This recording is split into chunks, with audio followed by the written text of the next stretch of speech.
Hey guys, welcome to the channel. I'm EDC Gunner and you're watching the EDC Watches channel.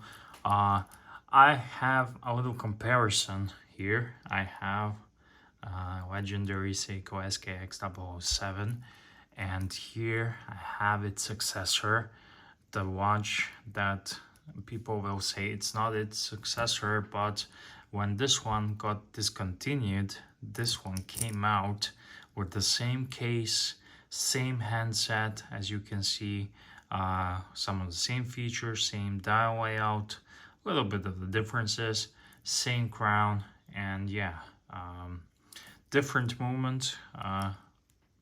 4R35 movement here is on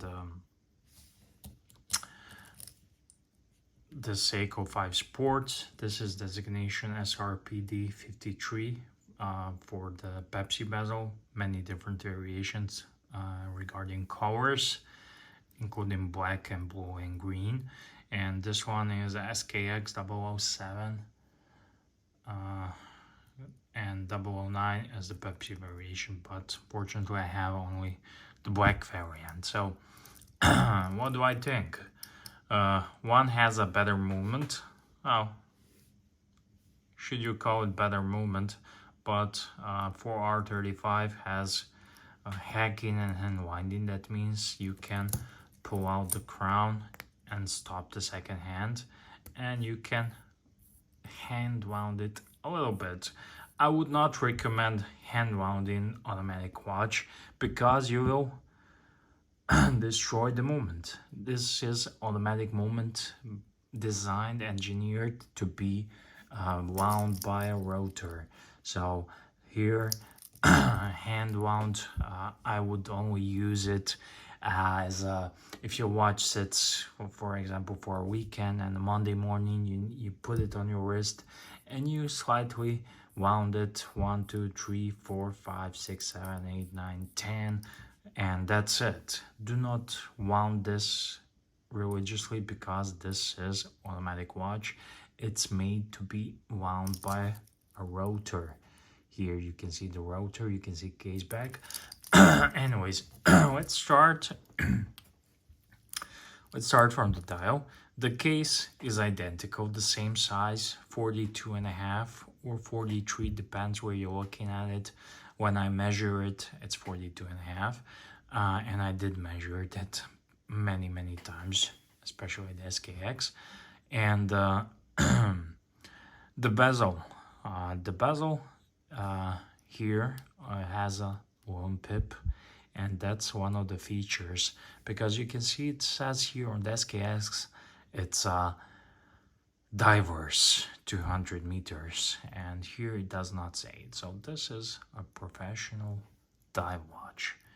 It's ISO certified dive watch, and one of the requirements is that you can see down in the dark and underwater the lone pip, and the bezel is used to measure elapsed time and to see how, for example, how much time have you spent underwater, to check out your oxygen bottle.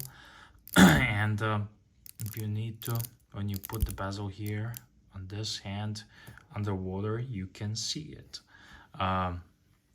Speaking of loom, it's pretty much the same. They perform both great.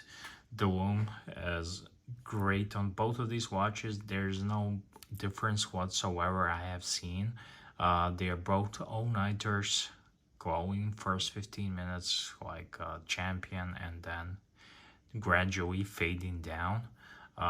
Here, bezel does not have a lone pip, and this is a casual waterproof watch that is water resistant to 100 meters, and this is a proper dive watch. So this is a casual watch in that regard. This is a Seiko 5, of course. 5 features, has the same 5 features that are known to everyone. If you don't know, I will happily answer that in the comment section, so write me down. Yeah, in SKX we have a 7S26 movement, which is pretty much workhorse of a movement. Reliable, not the best moment, has some plastic parts. This one is for R35 moment, has a hacking and hand winding, and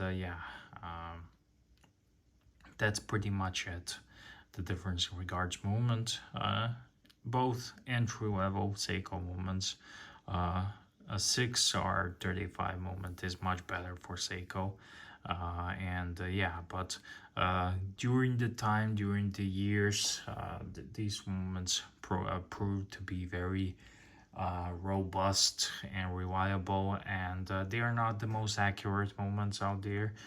They can be regulated to be accurate, very accurate, but out of the box, out of the factory, they are not.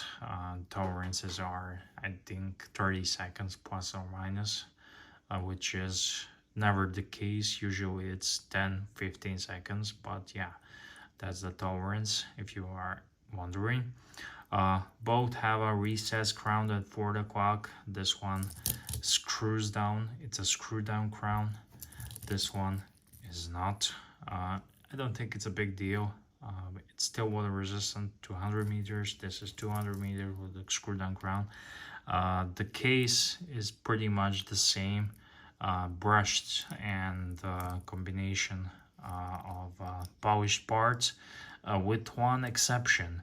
This one here has a drill lug holes that makes it very easy to replace. The band.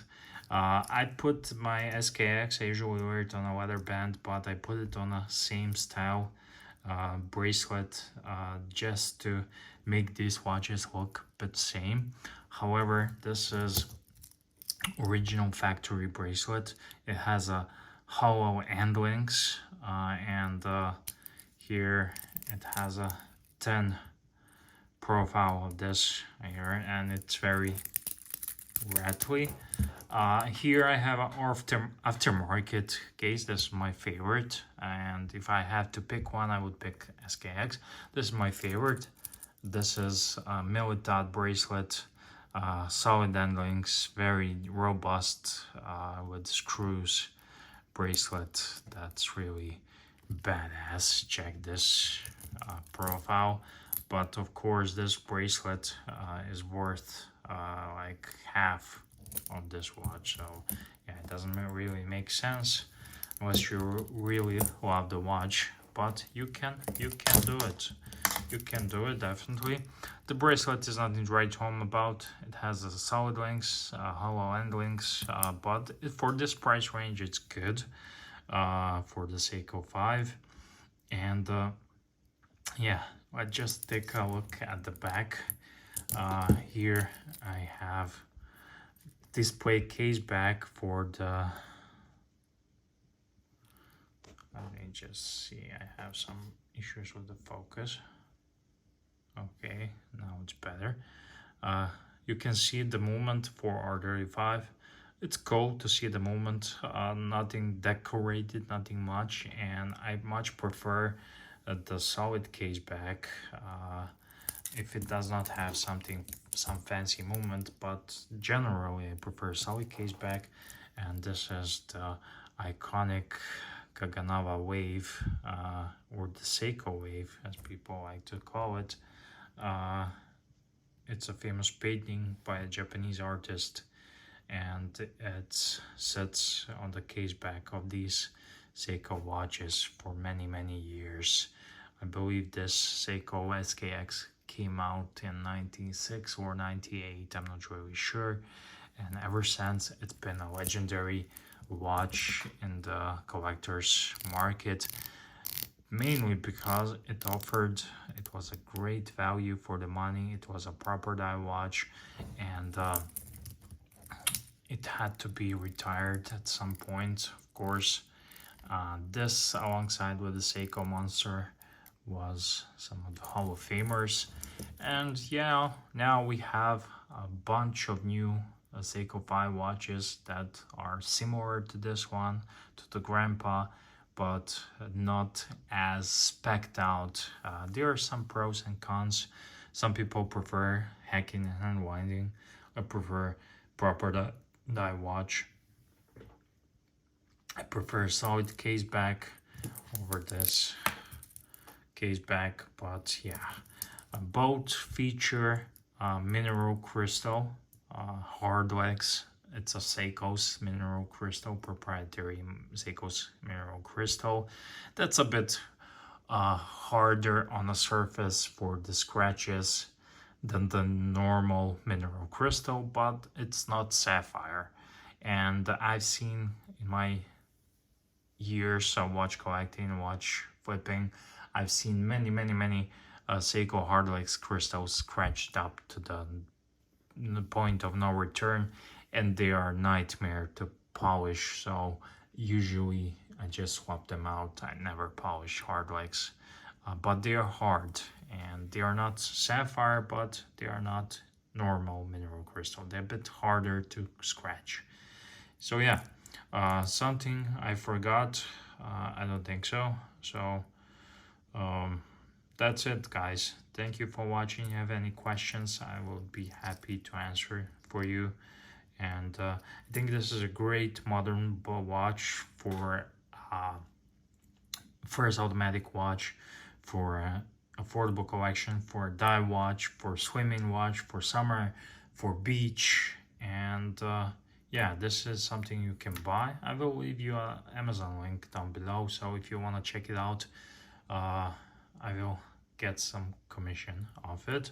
And this is Seiko SKX 007 Legendary Grandpa, and you can still buy these, but the prices have gone a bit up, so definitely it's a toss up. And I think having both of these in your collection is not a problem, it's not an issue. Just pick a different color, because there are many nice color variations of this watch, and they came out with GMT version as well. So that's it. Thank you for watching. Please do tell me which one would you prefer, which one is your favorite, and yeah, which one is better.